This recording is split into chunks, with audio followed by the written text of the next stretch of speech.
Baik, saya lanjutkan teman-teman semuanya pembahasan yang seperti yang saya sampaikan tadi.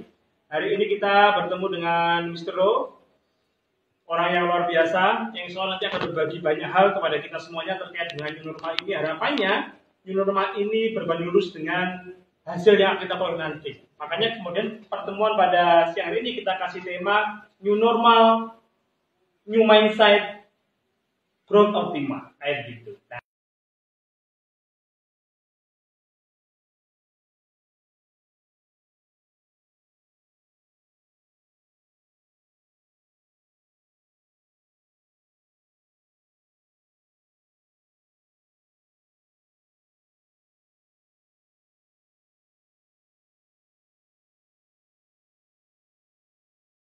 Nah, saya juga tim gugus COVID, khususnya di Kota Wisata Batu dan support di beberapa tempat.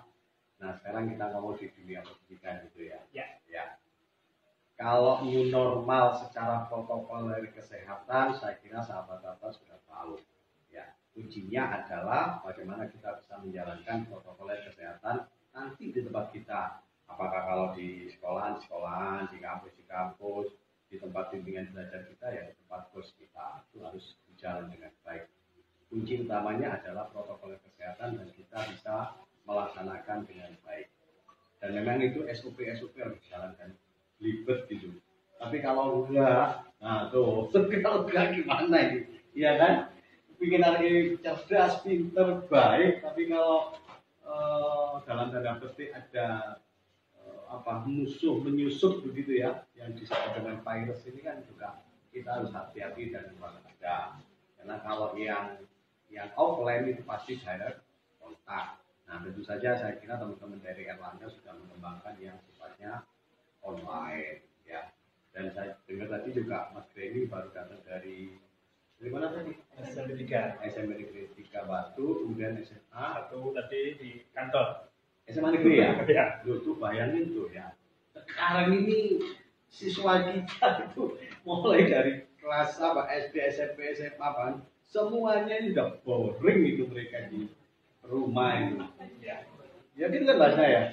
Nah, maka dari itu today hari ini kita akan diskusi ngobrol bareng tentang bagaimana dengan adanya new normal yang ada. Kalau itu protokol kesehatan is yes, kita harus prepare dan saya kira nanti harus segera dirilis dan dirilisnya itu SOP-nya pasti sangat tergantung dari posisi lokasi dari masing-masing daerah. Itu kan berbeda dari sekolah.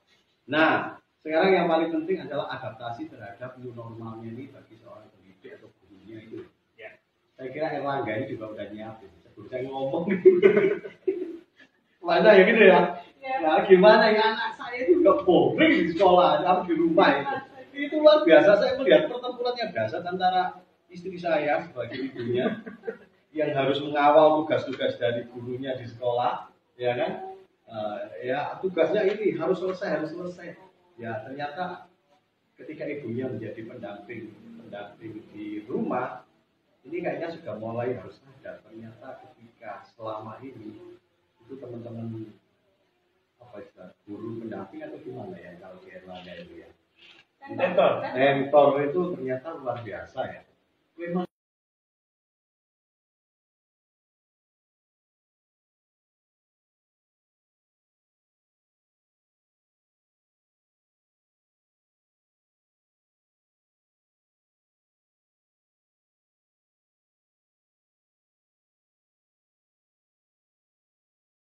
nilai lain yang harus kita gali secara maksimal. Mungkin kalau ada kontak dengan sekolah, dengan gurunya atau sama mentornya gitu, itu yang jelas kan mereka tatapannya bukan hanya nulis, tapi pasti menggunakan hati, mereka menyemangati, menginspirasi, mau awareness, memberikan kesadaran, memotivate, kan begitu? Ya.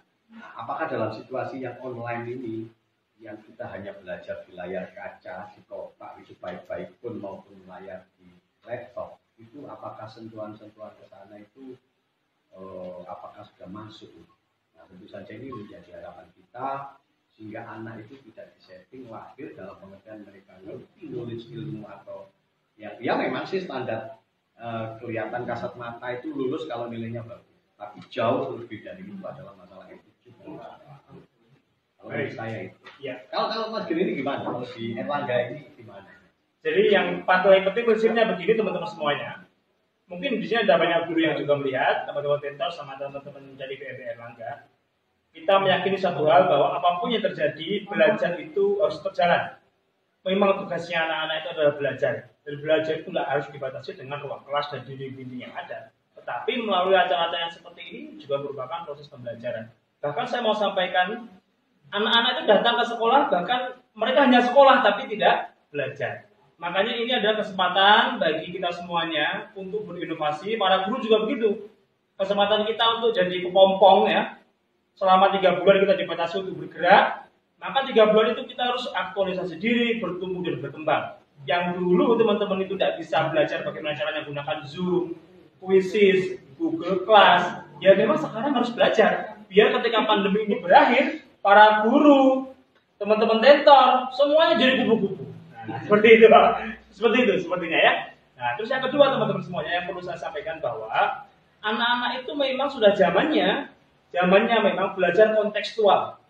Belajar kontekstual, belajar dari apa yang mereka lihat, apa yang mereka rasakan, dan apa yang mereka alami. Oleh karena itu memang tidak layak kemudian apabila seorang guru yang dia harusnya punya 4 kompetensi dasar termasuk kompetensi profesional, lalu dengan menghadapi kondisi yang seperti ini, yang dia lakukan hanya protes, tapi dia tidak mau berproses. Sekarang ini banyak, apalagi guru-guru yang berumur ya, Mister berapa? Masih balita. Bawah 50 tahun ya. Apalagi guru-guru yang kemudian umurnya sudah relatif mendekati pensiun. Ya. Yes. Memang untuk berubah dan bertumbuh itu susah sekali. Tapi kalau kita tidak bergerak dan kita tidak bertumbuh, maka nanti anak-anak tidak akan bisa belajar. Padahal itu adalah tugas kita sebagai fasilitator belajar. Seperti itu. Itu Mas. Saya sini Mas. Sini ya. Saya kalau orang ganteng nggak kelihatan. Oke, itu tadi ya teman-teman. Jadi media itu sudah banyak. Kita meskipun sekarang masa pandemi, semuanya serba daring, media sudah ada banyak. Tinggal bagaimana kita bisa memanfaatkan media-media yang sudah ada. Tinggal kita bisa mengeksplor lagi supaya kita bisa memanfaatkan dengan maksimal, terutama di bidang pendidikan. Nah, guru-guru pun nggak perlu minder. Kita bisa belajar bareng-bareng dengan pelatihan, dengan banyak webinar dan lain sebagainya. Oke, dan selanjutnya ini kita kan bahas tentang pendidikan. Ya. Kita bahas tentang bagaimana sih cara supaya siswa-siswa terutama ini karena banyak keboringan tadi Pak ya, termasuk juga anaknya jenengan ya Pak, yang seru ya. Iya, keboringan. Nah, ada nggak sih tips untuk mengatasi keboringan ini? Ya. Untuk teman-teman. Oke. Sebenarnya kalau kita selalu saja di situ ada sebuah kesulitan dan ancaman atau pandemi yang sangat, saya sebut ini critical condition ya, situasi yang kritis dan semuanya adalah unpredictable situasi yang nggak terprediksi. Dan saya kira semua orang, semua instansi itu saya nggak mau menyebut gagal, tapi dalam proses harus mau belajar, ya kan? Dan di sini nggak ada orang sakti, nggak ada orang ahli. Sehebat Amerika pun tumbang. Ya betul, it's real, ya kan? Maka dari itu, that is opportunity, ini adalah kesempatan bagi kita ketika situasi kritis ini. Maka saya berharap para tutor, mentor, guru, siapapun yang selama ini transfer ilmunya kepada siapapun, apapun yang terjadi must be change. Kita harus berubah. Ya. Dan berubah itu adalah salah satunya adalah keluar dari zona nyaman. Mungkin sistem pendidikan kita yang jadi guru mulai zaman Nabi Nuh sampai Nabi tapi sekarang itu sama loh, bayangin loh ya, maka semuanya harus berubah. Maka dari itu kuncinya adalah adaptif, keluar dari zona nyaman. Bukan berapa usia Anda, tapi yang penting adalah seperti di judul ya kan, bagaimana kita punya mindset must be change, harus berubah. Berubah itu kita harus berani meninggalkan masa lalu. Kalau saya dulu ngajarnya begini, tinggal must be change, harus kata-kata harus berarti sudah nggak ada alternatif lain ya. Itu mungkin mengatakan aduh aku ini jadi guru segini mau ngapain lagi gitu. Ingat loh, jadi guru atau jadi pendidik itu amanah ya kan? Never ending to learn, gak ada kata berhenti untuk belajar. Kalau kita memang sebagai seorang pendidik yang memang betul-betul citra kita adalah sebagai seorang guru, ini adalah amanah. Ketika amanah berarti kuncinya adalah never ending to learn, nggak ada kata berhenti untuk belajar kepada situasi yang terjadi. Contoh sederhana, Sekarang ini kesempatan yang bagus bagi seorang guru atau tutor atau mentor itu komunikasi yang selama ini hanya dipasrahin, itu lah anakku tak sekolah, ini lah anakku kasih ilmu. Ini kesempatan yang diedukasi, ini ada sudah ada orang tua nih ya, ada orang tua, ada connectingnya lagi, jadi sudah nggak langsung ada orang tua, ada anak, ada kita. Mungkin kadang-kadang ada situasi tertentu orang tua yang harus kita edukasi, iya kan? Bukan hanya gurunya, ya kan? Mungkin guru nih bisa, teknologi pakai ini bisa, ada yang nggak bisa, lewat harus bisa. Nah sekarang wali murid nggak bisa juga, lewat juga nih. Maka dari itu bagi kita mungkin sebagai seorang didik tidak ada salahnya atau lebih baik kita itu sebelum mengedukasi subjek kita, anak didik kita supaya outputnya bagus, ajak diskusi nih guru wali murid, ayo dong ini situasinya berbeda, ayo belajar bersama supaya anak-anak itu betul menerima ilmunya, mereka tidak hanya tugas tapi mereka juga di happy. Ya kalau dulu mau sekolah ketemu konjoni seneng bal-balan fisik baru olahraga, sekarang mau bal-balan di mana? Tapi ingat anak-anak itu lihat kotak begini, itu seharian kuat, serius, ya kan? Dan mereka sudah bisa ketawa, mereka bisa ketawa, seneng, happy, bisa. Orang tua juga bisa, rata-rata kalau itu saya lihat kadang dia kadang ya, HP berjam-jam, itu ketawa juga, kadang nangis, ternyata drakor, kan gitu ya. Bedanya cuma di situ aja, Artinya sebenarnya itu sudah sama-sama akrab, cuma tidak maximizing. Nah, yang kedua itu ya. Itu mungkin kalau menurut saya itu Mas Benny, Mbak Ana. Jadi bagaimananya adalah yang pertama adalah mempunyai pemahaman yang sama terhadap anak kita dalam konsep mendidik orang tua, guru atau tutor ini duduk bareng sehingga ada benang merah yang bagus kepada anak. Mereka tidak ngomongnya tugas, tapi mereka ngomongnya adalah awareness, sadar aku itu harus belajar. Itu yang paling penting. Makanya kalau aku sadar harus belajar, anak-anak itu is not enough with knowledge only, nggak cukup saya kira dengan hanya ilmu. Muatan itu yang harus kita jauh lebih kembangkan. Kalau saya gitu mana? Betul. Ya. Apalagi tantangannya memang sekarang ini kan dengan kondisi yang seperti ini tidak mungkin anak-anak memang masuk setiap hari seperti sekolah biasa. Makanya kemudian teman-teman, para guru dan teman-teman Erlangga, kita kemarin mengonceng program namanya Blended Learning. Blended Learning itu adalah perpaduan yang sempurna antara keunggulan pembelajaran offline dan pembelajaran online. Tentu saja nanti pembelajaran offline dan online harus dipadukan. Offline saja nggak bisa, nggak mungkin. Online saja nggak mungkin karena minim interaksi. Karena kalau kita hanya online, menonton video, melihat gambar, tidak ada yang memandu, bisa-bisa mereka salah arah. Makanya teman-teman semuanya, ya pentingnya blended learning itu seperti itu. Biar kemudian mereka tidak hanya melihat, tetapi ada yang mengarahkan. Nah, saya pikir Erlangga sudah merumuskan langkah yang luar biasa namanya blended learning tersebut. Nah, berbicara tentang bisnis pendidikan ini sekarang. Karena yang melihat banyak sekali ini para owner, para manajer ya, pasti banyak yang melihat. Kira-kira nih peluang bisnis di bidang pendidikan atau pengembangan sumber daya manusia lah. Sini kan juga punya pesan ya. Ini juga punya pesan yang bergerak di bidang pemberdayaan atau pengembangan pengembangan SDM gitu ya. Seperti apa kira-kira di tahun-tahun ke depan ini? Seperti ini. Sebelum tahunnya ke depan ya. Kan tahun ke depan ini kita sama-sama belajar. Kalau sekarang jujur aja, kemarin kita dapat alhamdulillah kalau saya full 100%. Sekarang ini tuh di Komo bisnis, aku dapat 20%. Itu langkah saya itu 200% seperti yang kemarin. Jadi kalau kemarin saya melakukan 100%, alhamdulillah dapat 100%. Sekarang ini effort kita, tim kita itu 200%. Lipat malah. Dapatnya itu 20%. Investasi tapi itu kan. It's real ini ya. Artinya apa? Artinya dalam situasi ini kita tidak ngomong masalah bisnis dalam pengertian profit bukan, tapi adaptasinya ini yang harus kita lakukan. Tapi opportunity itu yang namanya kita ngomong learning, ngomong training itu unlimited. Termasuk bisnis pendidikan kira-kira. That's right, unlimited. Cuma sekali lagi bagaimana kita akrab dengan dunia teknologi digital ini adalah sebuah keniscayaan.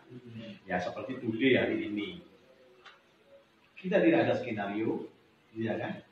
Kita tidak ada planning, tapi tiba-tiba planning yang baik dari Gusti Allah dan niat kita aja tiba-tiba kita pertemukan di sini. Betul? Iya. It's bit simple. Akhirnya kita bisa lolos, kita ketemu dengan teman-teman dari Erlangga yang mungkin sebagian saya juga kenal mungkin ya.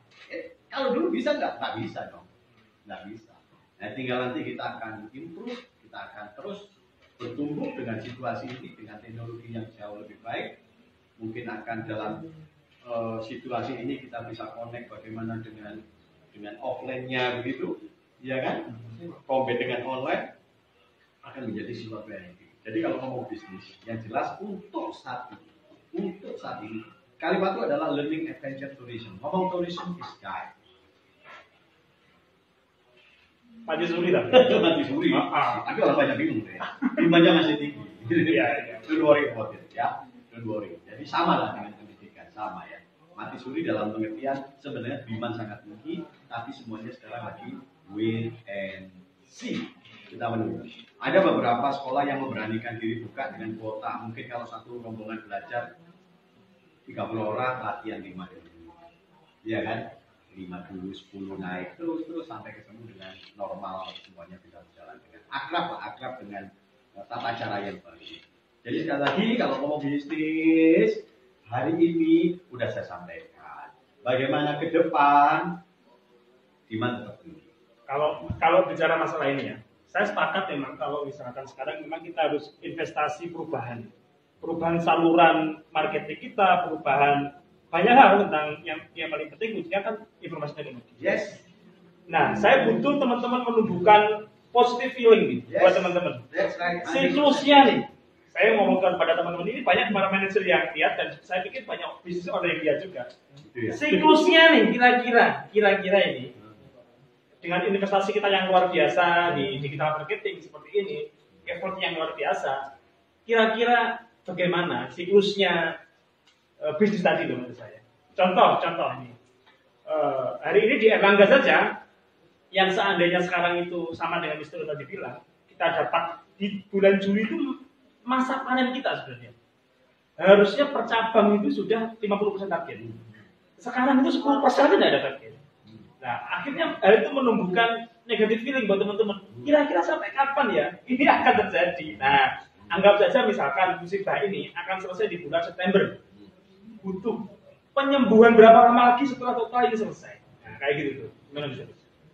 Kalau pertama perlu saya sampaikan kepada diri saya sendiri. Ya. Saya sebagai seorang entrepreneur dan saya selalu entrepreneur sama dengan teman-teman yang ngeritin bagian besar juga honest gitu ya. Memang apapun yang terjadi is happen. Ini terjadi bukan pada saya, tapi bukan hanya kepada kita, kepada semuanya. Itu. Dan itu flow-nya adalah air terjun. Air terjun itu kan lempeng begini ya. Tahu-tahu itu jeblum. Iya kan? Terjun bebas nih, terjun bebas. It's real. Tapi sekali lagi dalam situasi apapun kalau kita ngomong duration, endurance kita, jujur kalau situasi ini terus kita tidak bergerak, tidak berubah, tidak adaptasi, yang terjadi endurance kita akan tidak kuat, tidak mampu, bisa jadi kita terseok, terpuruk, jatuh. Ya. Itu tidak hanya dunia pendidikan, ya. Di Batu sendiri, saya di wisata contoh aja ya, ini hanya komparasi begitu. Udah berapa hotel yang tadi itu WA saya, kebetulan saya juga ketua BRI gitu ya, yang mau dijual. Berapa? Cuma tanya. Itu Victory bisa 100 M itu bayar aja tuh Erlangga itu supaya bisa jadi kampus sekalian. Iya kan? Ada orang baru buka, bayangin baru buka, operation baru berapa? Tuh. Artinya apa? Artinya dan saya kira kalau pendidikan alhamdulillah masih di mediocre, di tengah ya. Kita tidak di bawah, tidak di top. Kalau di top, oh ya orang-orang jual pulsa atau teman-teman provider kayak jenis-jenis Indonesia dan sebagainya itu mereka melambung tinggi. Kita untuk masih pendidikan alhamdulillah masih di mediocre, masih di tengah. Tidak lift tapi di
bukan hanya creation, tapi sudah innovation, ya kan? Sudah membuat sesuatu yang new.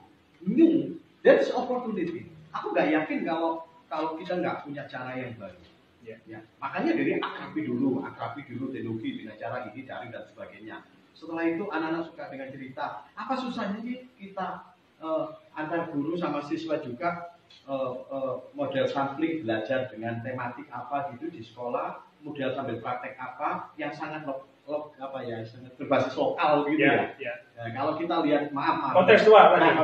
Ini kalau film-filmnya Mas Nadiem itu kan tergeneralisasi begitu ya. Artinya, ini Indonesia, kan ada film-film wakil dari Bali.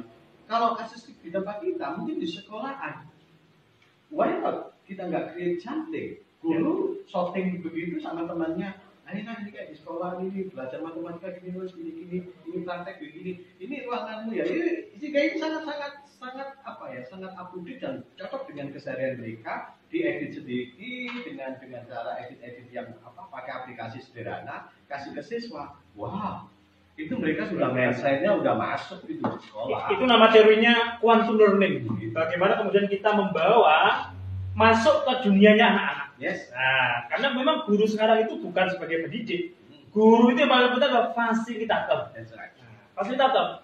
Dan sekarang itu memang filsafat filosofi pendidikan kita adalah namanya konstruktivisme.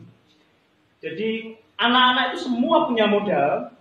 Kita tidak mengisi gelas kosong, tapi kita menumbuhkan. Biarkan mereka tumbuh berdasarkan bakat, minat, kecerdasan, potensi yang mereka miliki. Nah, seperti itu saya pikir. Dan cuman mirisnya begini, Mister. Yes. Mirisnya itu begini. Saat sekolah dilarang untuk buka, yes. Saat semua proses pembelajaran berhenti, proses pendidikan, pengembangan SDM berhenti, tidak boleh karena dengan alasan berkumpul banyak orang. Warung kopi masih penuh, ya kan? Itu membuat apa namanya? Mall juga masih penuh ya, nggak penuh banget lah sekarang ya, sejak viral itu karena mereka juga takut ketangkap merah itu. Itu membuat saya jadi miris begini. Apa kemudian kita melarang pendidikan untuk beroperasi lagi itu sebuah hal yang paradoks menurut saya, apa ya? Ya ironi gitu loh, ironi. Kita melarang anak-anak sekolah, tapi anak-anak kita biarkan main-main kemana-mana, berkumpul kemana-mana. Begitu, itu bahas saya. Ini yang sering masih kumpul sepertinya, ya, masih muda-muda. Muda-muda ini apa namanya? Mungkin dari Pak Mr. Ro, ini juga kita kan banyak yang ya ironis seperti tadi yang dibilang oleh Mas Greni. Nah, harusnya seperti apa? Ketika kita melihat ada peraturan yang sedemikian rupa sudah sepertinya oleh pemerintah, terutama di bidang pendidikan sudah sepertinya direncanakan dengan sedemikian rupa. Kemudian sudah di planning seperti tadi, kalau misal tadi kita ngobrol dengan dinas pendidikan sudah di planning kalau nanti misalkan masuk sekolah akan sedemikian rupa, tapi kemudian nanti ketika eksekusinya ternyata siswa tidak melakukan seperti rules yang sudah harusnya. Silakan. Ya, ini kalau yang pertama tadi jelas jawabnya it's not fair, ya, nggak adil. Musim di mall ramai banget, di pasar. Bahkan saya melihat kadang nggak ada yang pakai masker dan sebagainya. Sementara anak didik kita ditakut-takuti nanti kalau kamu masuk sekolah, pemaparan, kluster baru, imbasnya tinggi. Saya kira government itu juga dalam proses belajar. Mungkin terapi yang paling bagus dalam bahasa saya itu ya, atau mungkin bahasa promotionnya negara paling bagus memang kuncinya di anak sekolah. Nah, sekolah sudah masuk, berarti semuanya sudah dipublish, boleh berkegiatan. Iya kan? Ya. Coba aja sekarang banyak tempat-tempat tutup karena anak sekolah belum buka. Ya kan, pendidikan dibuka. Tapi sampai kapan? Kuncinya kan sampai kapan? Maka dari itu saya berharap government saat ini juga harus sudah mulai membentuk role model. Ya, mungkin di Malang atau di Jawa Timur atau bahkan di Jakarta, ya, atau di Indonesia begitu. Sampling lah, jangan sekolah semua dulu. Ya. Satu sekolah aja. Yang itu menjadi profil sebagai media, boleh saya sebut media untuk apa ya? Disimulasi, ya, disimulasikan satu sekolah ini aja dulu. Contohan. Nah, itu model contoh. Ya. Atau kita kurs, mungkin bisa jadi, ya kan? Asalkan kalau menurut saya satu di dunia course mungkin atau kursus satu siap-siap reopening, siap-siap buka. Buka boleh asalkan 2 punya SOP. Ya kan? 3 punya fasilitas kesehatan. Kita siapkan fasilitas kesehatan di tempat kos kita. Kemudian keempat punya tim gugus COVID sederhana. Gitu. Ya kan, kalau punya fasilitas berarti kan siap nanti kita masuk aturan kuotanya SOP tadi yang saya katakan nomor 2 tadi SOP kan misalnya jumlahnya sekian, jam sekian, jam sekian. Kemudian yang kelima membuat simulasi dulu. Nah, simulasi itu kan bisa karena biasa, karena ini kan aturan, tata cara. Jadi nggak bisa karena biasa kan bisa. Nah, itu jadikan role model. Kita buat role model, kita buat 1 bulan, 2 bulan. Loh, kok oke? Kok anak-anak nggak ada terpapar, nggak ada penularan? Lainnya baru. Jangan Jawa nggak Indonesia. So what will you do? Apa sih yang dilakukan government? Ayo dong, bukan saya antipati, bukan ya. Tapi paling tidak kalau kita buat sampling begitu, saya kira tidak terlalu sulit. Makanya kemudian kita punya tekad di Erlangga, insya Allah niat kita nanti akan launching ya. Tanggal 13 Juli tahun ajaran baru kita mau launching Beyond Learning dengan masuk hanya seminggu cuma 2 kali. Sisanya online. Dan memang kita punya protokol kesehatan yang ketat. Harus SOP tadi. Ya, SOP tadi ya ketat. Ada tim gugusnya, kemudian peralatannya juga lengkap. Sudah kita siapkan dan memang niat kita memang kesehatan hal yang utama, jangan sampai kemudian adik-adik nanti yang belajar di kami kemudian terpapar virus tadi. Ya. Saya pikir begitu. Cuman kalau memang harus berhenti total, sepertinya kehidupan ini mah berhenti gitu. Sampai kapan? Mau buka? Iya. Nah, makanya dari ini tadi kita kan itu tadi reopening ya, launching tadi itu kita punya beberapa langkah itu tadi. Saya kira it's okay. Iya. Ya kan? It's okay. Sehingga justru kita akan tahu anak-anak menjadi sehat lagi, belajar lagi, olahraga lagi kan begitu. Ya. Kemudian kalau kita bisa jadi masuk dan moga ada gejala klinis yang memang anak ini kok ada hubungannya dengan gejala-gejala COVID kok ada ya, justru akan terdeteksi lebih cepat daripada mereka makan kontrol di rumah. Bisa jadi kan? Di rumah, tapi bapak ibunya kerja, dipakai di sendirian di sini. So apa yang terjadi? Makanya ketika di ini sinergi antara guru, kemudian tutor, wali murid ini juga akan menjadi sinergi yang bagus, menjadi akrab itu orang tua. Jadi bahasanya sudah bukan bahasa anakku sebenarnya tak taruh Erlangga beres. No, ya kan? Ya. Ada jembatan komunikasi yang betul-betul berkelanjutan, day by day. Ya, ini akan menjadi budaya baru bahwa kita selama ini, maaf orang tua kalau itu anakku ranking untuk perguruan tinggi sana. Iya, it's real. Yeah. Tapi today not enough, nggak cukup. Kita harus ada bonding. Ya, yes. Sekarang saya mau tanya lebih dalam nih, lebih ke dapurnya Kalimantan kemana? Lebih ke dapurnya Kalimantan. Boleh. Siapa tahu jadi role model juga buat Boleh. Begini, kita ini kan memang core bisnisnya memang orang-orang harus datang, harus ketemu. Yes. Ya harus ketemu. Yeah. Artinya kalau online dan sebagainya itu adalah saluran yang beda atau diferensi produk aja. Boleh tahu nggak kira-kira anggaran yang digunakan oleh berapa persen oleh Kaliwatu dan untuk mempertahankan branding dan biar Kaliwatu untuk nancep di di user konsumen tadi di orang-orang ya, termasuk Erlangga, karena Erlangga dulu kita tuh punya anggaran cuma 10% contohnya nih untuk digital marketing 10%. 10% maksudnya bukan 10% dari cash infrastruktur, 10% dari anggaran marketing. Jadi kalau dulu anggaran marketingnya 100%, untuk online cuma 10%. Nah kalau Kaliwatu itu sekarang lagi mengembangkannya seperti apa? Kalau dulu saya nggak pernah gitu, nggak pernah gitu. Tapi kalau sekarang, ya suka nggak suka, rela nggak rela, ya adaptasi dalam dunia digital ini must be. Salah satunya adalah dengan podcast. Nah ini kan baru lumayan mahal. Ini teman-teman saya nonton podcast di sini nih teman-teman. Karena kita harus bebas lah emang nggak ya? Ya.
kan tidak sedikit yang customer kita jujur aja, aku boleh nggak ke sana ya? Ya ini juga dulu customer akhirnya kesini juga kan.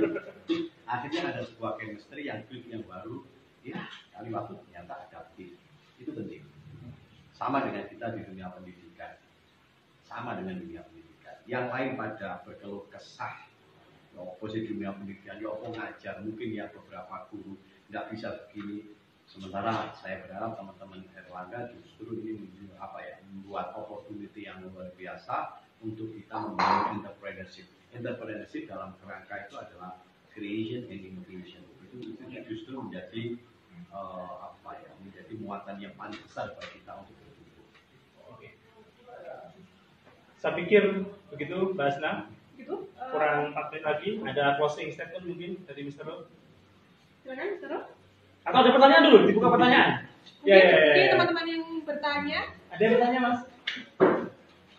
Silakan bisa yang ingin bertanya mungkin seputar strategi-strategi marketing atau mungkin optimalisasi digital marketing yang telah kita bahas pada siang hari ini. Silakan yang ingin bertanya mungkin. Dari siapa? Oke. Silakan diketik teman-teman. Ya silakan diketik, bisa langsung. Jangan cuma melambai-lambaikan tangan ya. Say hi. Oke. Silakan diketik langsung atau di grup juga boleh, di grup marketing dipantau Mas. Nah, di grup marketing coba. Ya terutama teman-teman Erlangga ya yang mungkin ingin bertanya tentang bagaimana sih digital marketing supaya bisa optimal, supaya mungkin bisa closing juga, tidak hanya struggle di upayanya saja, tapi nanti bisa sampai mendapatkan apa yang diinginkan, seperti itu. Oke, teman-teman yang ingin bertanya, silahkan mungkin bisa di grup Erlangga, di Erlangga 5, atau mungkin teman-teman owner bisnis yang ada di Malang Raya, yang sedang menyaksikan live kita pada hari ini, bersama dengan trainer-trainer pada hari ini, yang khusus kita undang. Silahkan yang ingin bertanya. Di grup marketing sudah ada? Sudah ada?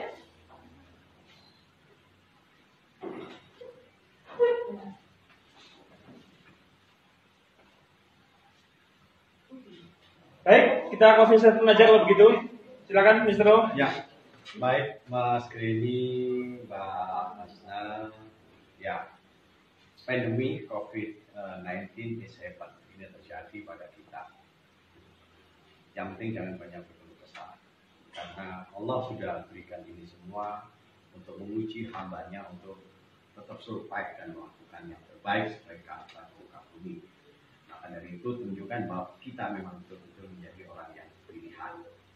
Berani meninggalkan masa lalu, siap mengarungi masa depan. Siap mengarungi masa depan apapun yang terjadi, dan jadilah best people. Jadilah orang yang terbaik. Create something, buat inovasi. That's important. Oke, luar biasa. Terima kasih untuk Mr. Ro. Silakan untuk Mas Greni, mungkin ada closing statement juga yang ingin disampaikan untuk teman-teman Erlangga. Teman-teman semuanya, kita sekarang lagi berjalan di tengah badai, di tengah arus yang kencang, namanya arus new normal. Hanya ada 2 macam yang terbawa oleh arus. Yang pertama yaitu sampah. Yang kedua adalah ikan yang mati. Maka teman-teman semuanya saya harapkan tidak menjadi ikan yang mati, tapi terus berenang di arus tadi sehingga tidak terombang-ambing. Terima kasih. Salam inspirasi. Terima kasih Mr. Ro. Assalamualaikum warahmatullahi wabarakatuh. Waalaikumsalam warahmatullahi wabarakatuh. Terima kasih untuk teman-teman viewer yang sudah menyaksikan live kita pada hari ini. Mohon maaf apabila ada salah kata atau perbuatan yang kurang berkenan. Wassalamualaikum warahmatullahi wabarakatuh.